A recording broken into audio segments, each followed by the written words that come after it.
This is a teaching creative arts video on classifying musical instruments, and particularly instruments of the Western orchestra. If you'd like to follow in your textbook, you can turn to page 146.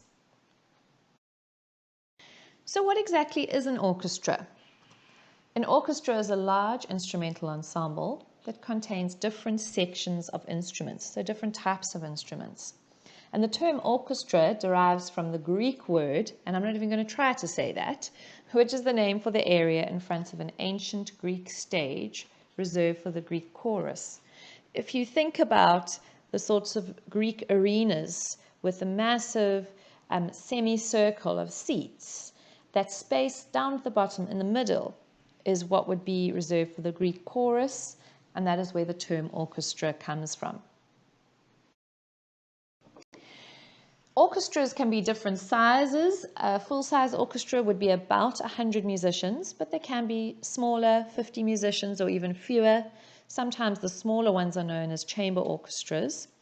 And orchestras might also be known as symphony orchestras or philharmonic orchestras.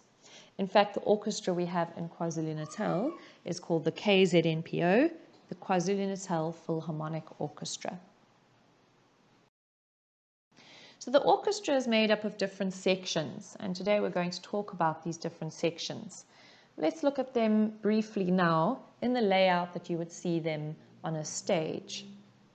At the bottom, close to the edge of the stage and to the conductor, we have the string section. We have the woodwind section. You'll see most of these instruments are dark, sort of made out of wood with silver pieces on them. Behind them, and often to the right, is our brass section. You'll see all these instruments look golden and quite sort of brassy. Back, on the left side, we have the percussion instruments. So we're going to talk about each section individually, and we'll start with the string section. So what exactly are stringed instruments? Stringed instruments are musical instruments that produce sound from vibrating strings. If you've ever played the guitar or seen someone play the guitar, you'll notice that the sound is created as the string vibrates. As soon as the person playing it puts their hand on the string to stop the vibration, the sound stops. And it's exactly the same with our string instruments. The sound is produced by vibrating strings. The longer and the thicker the string, the lower the sound it produces. So what instruments might we find in the strings section? So what exactly are our string instruments? Here on the left side we have our violins, followed by the violas, the cellos, and on the right our double basses. And you'll notice these four instruments look the same, they just have bigger bodies. So our violins are going to be our highest because they're the smallest, shortest strings. And our double basses are going to be the lowest because they're the biggest with the longest strings. Another instrument that fits into the string section is our harp, which sits over there. So let's talk about each one, or let's see a picture of each one individually. We have our violins, our violas, cello, and our double basses. So all four have curvy wooden bodies and long necks, and they all look very similar but different sizes. The violin is the smallest and produces the highest sound, followed by the viola, which produces a slightly lower sound than the violin. Next is the cello. The cello is so big that the musician has to put it between his or her legs to play it. And finally the double bass, which is so big that the musician either needs to stand to play it or sometimes sort of perches on a cocktail stool. This is the lowest of the four instruments, and you can see also has the longest strings. Each instrument has four strings stretched from the pegs at the top over the body to the tail piece, and those pegs are tightened or loosened to tune the instrument. The sound is produced when a bow is stroked over the strings, or the strings can also be plucked to produce a short detached sound, and this is known as pizzicato. As I said, the string instruments also include the harp. The harp has 47 strings and 7 pedals. You'll see the pedals at the bottom. The pedals are pressed to adjust the sound to make it higher or slightly lower. And sound is produced when the strings are plucked. So moving on now to our woodwind instruments. What are woodwind instruments? A woodwind instrument is a musical instrument which uses air to produce sound. The player blows air through a reed, causing the air to vibrate. And a reed is made of wood, most often bamboo, and attached to the top of the instrument. And the reed vibrates as the air is blown through it. The longer the instrument's tube, the lower the sound will be. So I hope you're noticing a pattern here. Same with the strings, the longer the lower, and it follows with our woodwinds as well. The longer the instrument, the lower the sound will be. So what instruments might we find in our woodwind section? Here we have our oboes. Next to the oboes are the flutes, our clarinets, and our bassoon. So let's look at our woodwind instruments. First of all, we have our piccolo and our flute. The piccolo is the highest instrument in the woodwind family, followed by the flute. Now, the piccolo wasn't on the slide before, and that's because it's not always included in the orchestra. It depends on if the composer, which is the person who writes the music, writes a part for the piccolo. The piccolo, you'll see as well, is identical to the flute. It's just shorter and therefore higher. So the flautist in the orchestra will play the piccolo when necessary.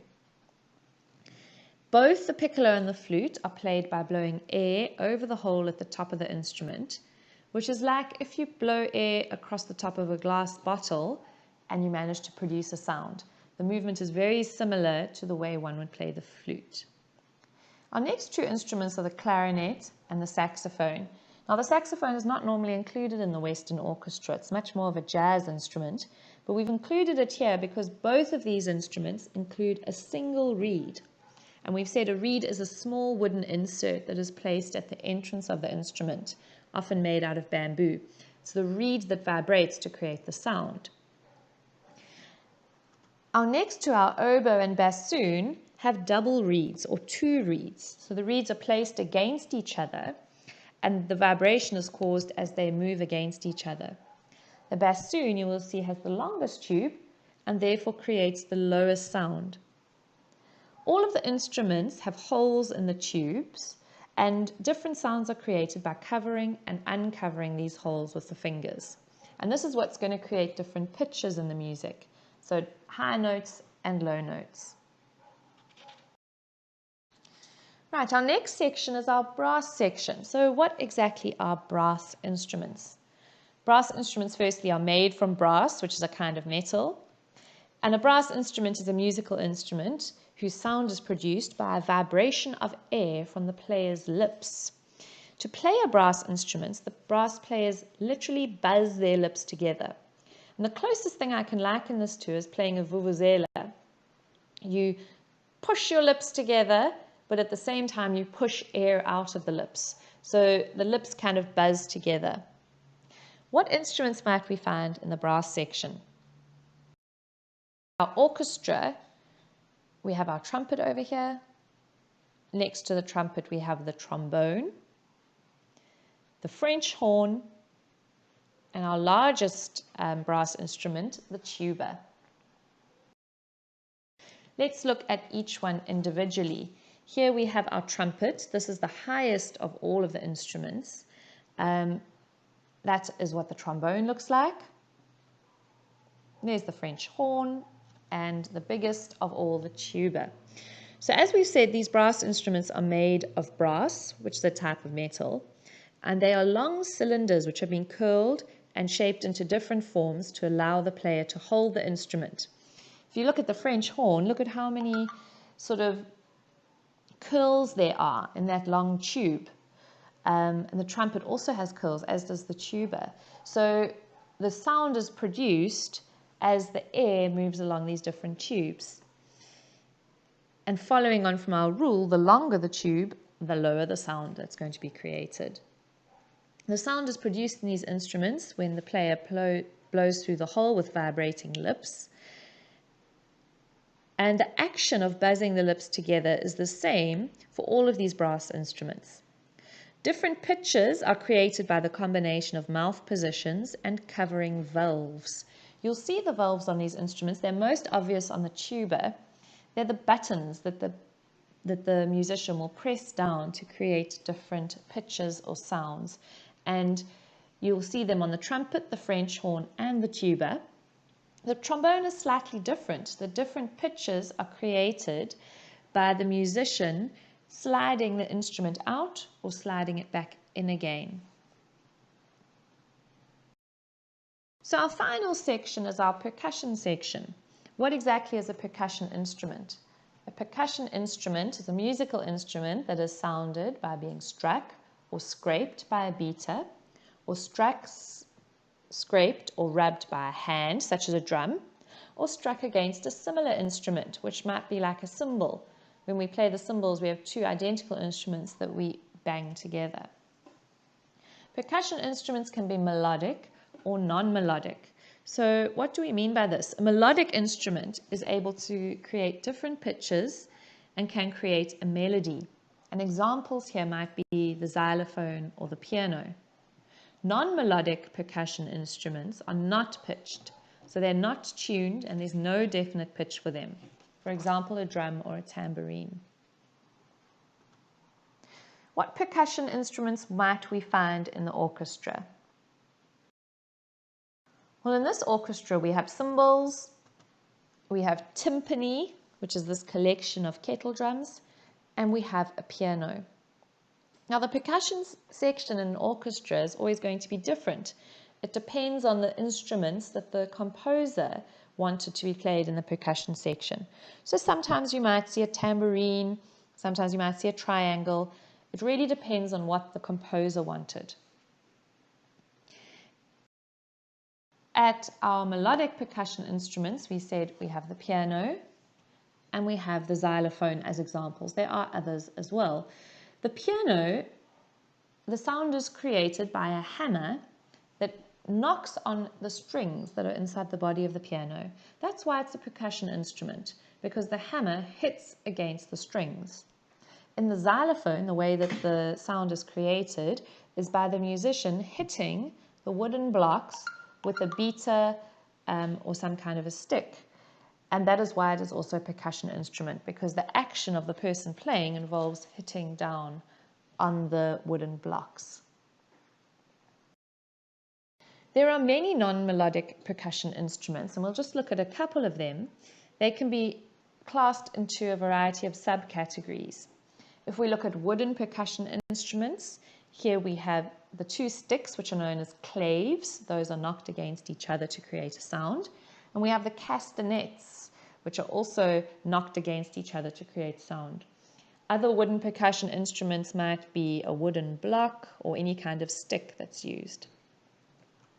We have metal percussion instruments, and the examples here, we have the cymbals and the triangle. Other metal instruments might be jingles or bells. Here we have instruments for special effects. We have the shakers here. We could have maracas, which are also types of shakers. Sandpaper blocks might also be included in this section. And probably our most well-known or famous are our membrane instruments, which are our drums. Called membrane instruments because a membrane is pulled over a frame to create and hit to create a sound. Here, this section might include a hand drum, tambourine, snare drum, and bongo drum. The example that you'll see in front of you is a snare drum. So for extra information on the orchestra, I have loaded 2 web pages onto our ECI page, and I encourage you to go and have a look at both of them, to follow both of the links. And this is going to give you an important opportunity to hear these different instruments, which unfortunately we haven't been able to do in this video. The first one, SFS Kids, San Francisco Kids, is a child-orientated site which might be very nice to use in your classroom one day. It works well on a tablet.